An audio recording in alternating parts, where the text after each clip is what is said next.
Hi guys, welcome back to my channel, Head Chef Mom. I'm Kendall Lawrence, and I'm so happy that you're here again with me today, and I've got something really wonderful planned for today. So I am going to recreate a recipe that Sal over at the Root Boy Cooks did. Oh my gosh, I was cruising on YouTube, cruising around watching videos on YouTube the other day, and I saw this thumbnail for a recipe that Sal had done for pork and beans, and it was pork and beans like you never seen pork and beans before, like not the stuff that you get in the can with the little bits of fat in it. It was this big beautiful cast iron Dutch oven that he had cooking outside on a grill with a big giant huge pork roast in the middle of these simmering lovely looking beans. And I thought, oh my gosh, I have to do this. So today I am going to do my take on Sal's recipe. Now my recipe uses a lot fewer ingredients than Sal does, and I've tailored it to suit my taste. So I want you to make sure that you go over and you check out Sal's video for his pork and beans at the Root Boy Cooks, and also subscribe to his channel if you're not already, because he has an awesome channel. And so I'm going to put links to his video in the iCard above and in the description box and at the end card, okay? So you have no excuse for not going over and checking out Sal's recipe. And hey, let's go ahead and let's start putting together this big luscious pot of pork and beans. Let's take a look at the ingredients. So here are the ingredients for our pork and beans, or our pork and Boston baked beans. So in this Dutch oven here, I have some Great Northern beans that I've soaked overnight, and I still have some of the liquid in there. I have some chicken broth back here. In the very back, I have my pork shoulder or pork butt, and it's about 5.5 pounds. I have some diced up yellow onion. It's one medium diced up yellow onion. I have about 4 slices of pork jowl here that I have sliced up. You can also totally use bacon if you don't have pork jowl. Actually, the recipe calls for bacon. And I have some molasses here. I have some white vinegar. I have some sugar, white sugar. I have brown sugar. I have salt, pepper, and garlic. I have dry mustard, and I have some tomato paste. So let's go ahead and start putting this together. Okay, so first thing we're going to do is we're going to make up our sauce here. So I've already put my molasses in the bowl. I'm adding my vinegar, my white sugar, my brown sugar.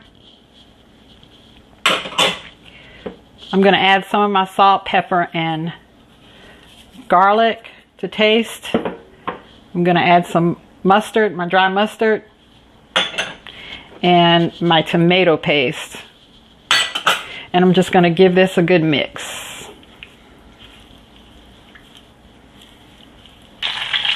So what I've done now is I have put a little bit of oil in the bottom of my cast iron Dutch oven, and I am going to sear my roast, my pork roast, on all sides.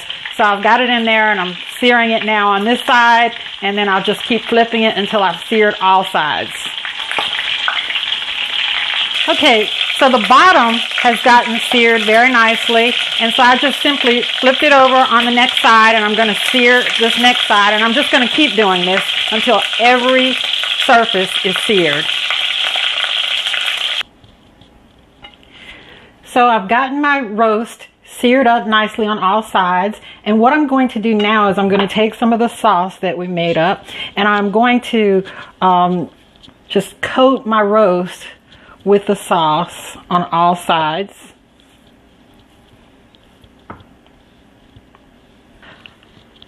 Okay, so I have coated my roast with the barbecue sauce that we made up, and in the same Dutch oven that I seared the roast in, I'm going to add my onion and my pork jowl.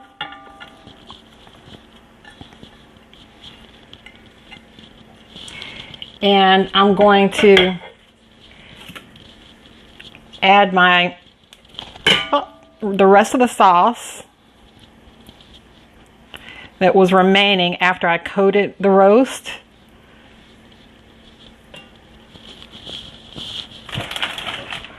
And I'm going to give this a stir.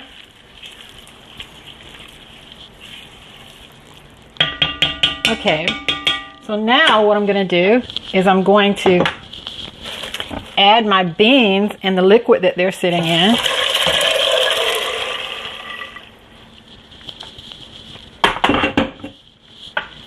And let me get a proper spoon, okay? And I'm going to stir this up. Got a piece of pork jowl that got away. All right. Next, I'm going to add my pork roast right on top there. And I'm going to add just enough chicken broth to just kind of, and I don't really need very much because I had that liquid there. So just a little bit of chicken broth, and I'm making a mess on my stove, but just enough to just cover the beans. Maybe I need a little bit more. All right, so my beans are just covered. You don't want them swimming. And now I'm going to put a lid on it. If I can get it all the way down, I'm going to put the lid on it. And I'm going to put this in my preheated oven. It's preheated to 300 degrees after I wipe the top off of it because I made a mess. I'm going to put it in the oven. I'm going to push my roast down a little bit more too so that my lid is fitting more snugly. But I'm going to put it in my preheated 300 degree oven for 8 to 10 hours. So this is a long one, guys. And I'll see you back here in 8 to 10 hours. Okay, so my pork and beans have been in the oven for about 8.5 hours now, and I think that they're ready. I took them out and I let them cool down, and so here's what we're looking at. Whoa, whoa, that looks amazing. My fat cap got a little bit dark, but that is of no significance. That looks really, really great. So what I'm going to do now is I'm going to take my pork roast out of the pot and I'm going to shred it. So I'm gonna be right back. Okay, so let's try to get this baby out of the pot. Okay, it's coming up a lot more easy than I thought it would. Uh-oh, I'm trying to stay in camera here. All right, here we go, we got it. I'm gonna get her over on a plate, and then we'll just get to shredding. So I have my roast on a big platter here, and I've just got 2 forks, and I'm just going to go at it and just kind of rip the meat apart with the forks until it's the whole entire pork roast is shredded up. So my pork roast is shredded up really nicely. It was quick and easy to do. It only took me a couple of minutes because the roast is so soft and tender that it pretty much just fell apart on its own. Okay, so you know, at this point you can decide whether or not you're going to keep your meat separate. Sal put his back in the pot with his baked beans. I am going to keep it separate because I want to use the meat for other things, like to put on sandwiches and things like that. So I'm not going to put mine back in the pot. That's totally up to you. I'm going to put this on a plate along with some of the baked beans and give it a taste, and we'll be finished up. So here you have it, guys. Pork and beans. That looks so good. All right, let's taste it. Let's start with the pork.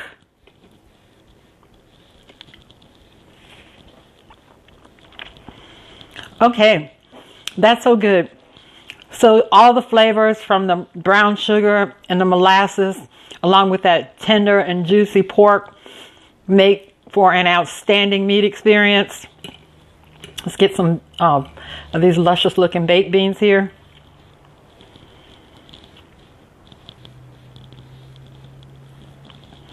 Oh wow, those baked beans are fabulous.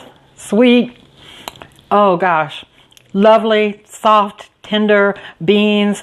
I mean, this has just been, it's a long cook. It's cooked all day on low. The house has smelled magnificent all day. What more can you want? I mean, this is a magnificent meal, and I have enough here for a couple of days. I mean, it's just wonderful. Guys, I hope you try this. Please comment, like, subscribe, share, go over and check out the Root Boy Cooks, and go feed your family. I love you guys. Bye-bye.